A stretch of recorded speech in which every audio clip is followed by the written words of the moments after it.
Oliver Stone did make a shitty movie about it. That's funny. He stands there with the retired fire chief, the fire station closest to the Twin Towers. And he was there on 9/11 and lost 50 friends, and the towers collapsed. Look, the federal records I was told it was a beautiful morning, and I received a phone call from a friend of mine who said, go inside and turn on the TV. And I said, why? He said, just turn it on. So I went inside and I turned on the TV and I saw what millions of Americans saw. Oh, they just showed one of the planes hitting. It even makes me go, fuck. I'm as desensitized as a person could be. I see people getting stabbed in the neck on the internet, and that makes me go, fuck.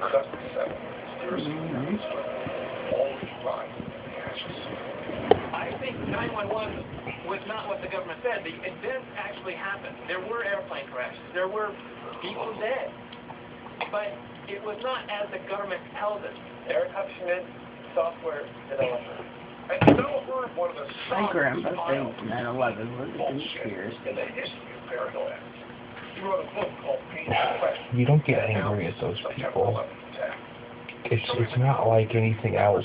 It's not. Push them down a flight of stairs. In a nutshell, what happened. There's a difference between people who are Some people within the government fooled stupid a lot of others. They decided and people who are just fake terrorists. so emotional over something. It wasn't a real conspiracy. It was a fake conspiracy cooked up by a different real 9/11 was a conspiracy. tough one. Okay, what's your proof? Why, I don't know, but they It's hard to get upset with someone over that. somehow the Arabs were sent to flight school to pretend that they were flying. Then they arranged some sort of possibly remote-controlled airplane to do the... Because I'm hoping your grandfather isn't like this. ...the Pentagon, creating what seemed to be an attack by Arabs. Wow. I Did don't you know. do that hard-hitting data research in your ass? I find it absolutely unbelievable that anyone in our government could have such a heinous or evil plot to strike their own people. I'm Jimmy Walter, a patriot fighting the real terrorists behind 911. And then there's this asshole. And that's way too soft. Let me try that again. And then there's this asshole. All I know is that there are eyewitnesses of the plane hitting in New York and at the Pentagon that say the plane had no windows and were the wrong size and did not have American Airlines markings on them. Little Jimmy has the money and resources to have purchased a full-page ad in the New York Times. What do you want to bet he inherited the money? What's your evidence, Mr. Walter? The evidence we have indicates that the aircraft that took off from Boston were landed secretly at a military base. Remotely piloted vehicles were caused to take off, and those remotely piloted vehicles struck all three buildings, the two towers and the Pentagon. And do any of the people who say that live anywhere besides Little Jimmy Walter world?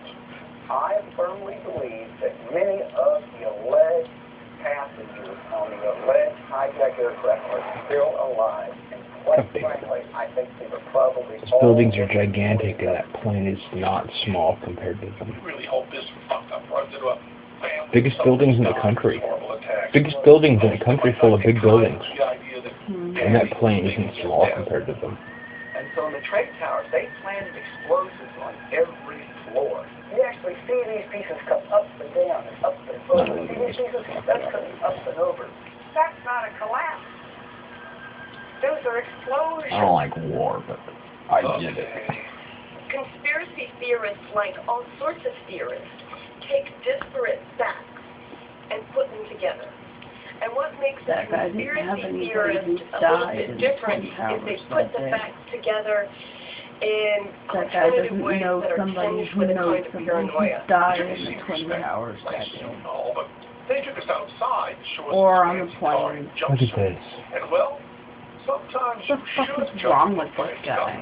Reporting not for duty, sir. That's his sound effects, not theirs. This is Glenn Corbin. He's an assistant fire chief and an assistant professor of fire science. Plus, he's the technical editor of Fire Engineering magazine. He knows what brought Why was on the back of his clothes that they blurred it out? There's no It evidence said that his there were any type name. of explosive devices or bombs. What really brought the building down was the fire. when you enter Maybe 10,000 gallons worth of jet fuel into an office building, and you fire steel truck house construction number. like the Trade Centers did, they work and then I'm honestly not trying to start anything, and I'm really not trying to make a point. I just don't know why they would throw that out. Materials, plastics, and of course all the luggage, the seats, all those kind of things. But also what's in the normal office building, computers, desks, chairs. A lot of those are either wood, and a lot of it's actually hydrocarbon-based plastics, which have very high rates of heat release, which, you know, in this case, burn for a sustained period of time over a very large area. everything was vaporized. Right when I everything. started And watching the unfortunately, first tower fall. so were 2,800 people. And that's something I didn't we see the should impact. never forget.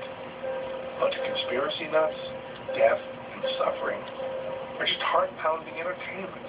They wax tragedy. And so it looks like what hit the Pentagon is some sort of unmanned drone. But Building 7 was a classic implosion where they only took out the center column. What happened is the Arabs were I'm so desensitized to that stuff that I would say I have a problem with that. And my first reaction to Flight 93 is that the military, after they saw those towers get hit, were thinking, wait a minute, that's not part of the plan.